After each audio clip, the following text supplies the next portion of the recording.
வணக்கம் நண்பர்களே! வெற்றிவேல் முருகனுக்கு அரோகரா!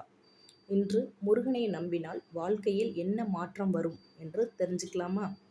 முருகனை மனதார நம்பியவர்களின் வாழ்க்கையில் தன்னம்பிக்கையையும் மன அமைதியையும் அதிகரிக்கும் என்று பக்தர்கள் நம்புகின்றனர். வாழ்க்கையில் சோதனைகள் வருவது இயல்பு. ஆனால் அந்த சோதனைகளை எதிர்கொள்ளும் மன வலிமையை முருகன் தருகிறார் என்று பலர் நம்புகிறார்கள். முருகனின் நாமமான சரவண பவ என்று உச்சரிக்கும் போது மனதில் நேர்மறை எண்ணங்கள் உருவாகும். முருகன் கையில் இருக்கும் வேல் அறியாமையை நீக்கி அறிவையும் வளர்க்கும் அடையாளமாக கருதப்படுகிறது. எந்த ஒரு செயலை தொடங்கும் முன்பும் முருகனை நினைத்து பிரார்த்தனை செய்தால் மனதில் ஒரு தைரியம் பிறக்கும். நல்ல எண்ணங்களும் விடாமுயற்சியும் இறை நம்பிக்கையையும் சேர்த்தால் வெற்றி நிச்சயம் கிடைக்கும்.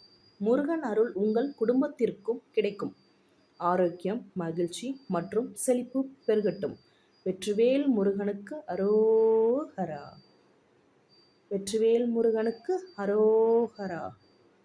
முருகனை நம்பினால் அல்லது வாழ்க்கை மாறும் என்பது நமக்கு எல்லாருக்கும் தெரிந்த விஷயம். இந்த ஆடியோ லான்ச் உங்களுக்கு பிடித்திருந்தால் அரோகரா என்று கமெண்ட் செய்யுங்கள். திகழ் விலாக்ஸ் என்ற சேனலையும் சப்ஸ்கிரைப் செய்யுங்கள். நன்றி, வணக்கம்.